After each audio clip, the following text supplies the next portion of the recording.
ನೀವೆಲ್ಲ ಸೇರಿ 2 ವರ್ಷದ ಹಿಂದೆ ನನ್ನ ಮೇಲೆ, ಸಿದ್ದರಾಮಯ್ಯನವರ ಮೇಲೆ ಮತ್ತು ನಮ್ಮೆಲ್ಲ ಪಕ್ಷದ ನಾಯಕರ ಮೇಲೆ ವಿಶ್ವಾಸವನ್ನು ಇಟ್ಟು ಮಲ್ಲಿಕಾರ್ಜುನ್ ಖರ್ಗೆ ಅವರ ಅಧ್ಯಕ್ಷತೆಯಲ್ಲಿ, ರಾಹುಲ್ ಗಾಂಧಿ ಅವರ ನಾಯಕತ್ವದಲ್ಲಿ 136 ಸೀಟನ್ನು ಗೆಲ್ಲಿಸಿ ನಿಮ್ಮ ಋಣವನ್ನು ತೀರಿಸಲಿಕ್ಕೆ ಅವಕಾಶವನ್ನ ಮಾಡಿಕೊಟ್ರಿ.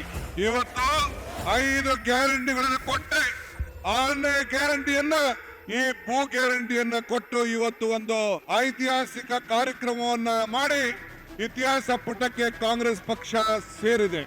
ಈಗಾಗಲೇ ರಾಹುಲ್ ಗಾಂಧಿ ಅವರು ನನಗೆ, ಸಿದ್ದರಾಮಯ್ಯನವರಿಗೆ, ಮಲ್ಲಿಕಾರ್ಜುನ್ ಖರ್ಗೆ ಅವರು ಆದೇಶವನ್ನು ಕೊಟ್ಟಿದ್ದಾರೆ. ಎಲ್ಲಿವರೆಗೂ ಕಾಂಗ್ರೆಸ್ ಸರ್ಕಾರ ಇರ್ತದೋ ಈ ರಾಜ್ಯದಲ್ಲಿ ಅಲ್ಲಿವರೆಗೂ ಈ 5 ಗ್ಯಾರಂಟಿಗಳನ್ನ ಮುಂದುವರಿಸ್ತೇವೆ, ಯಾವ ಕಾರಣಕ್ಕೂ ನಿಲ್ಲಿಸುವುದಿಲ್ಲ ಅನ್ನೋ ಮಾತನ್ನ ಈ ಸಂದರ್ಭದಲ್ಲಿ ಹೇಳಕ್ಕೆ ನಾನು ಬಯಸ್ತಾ ಇದ್ದೇನೆ.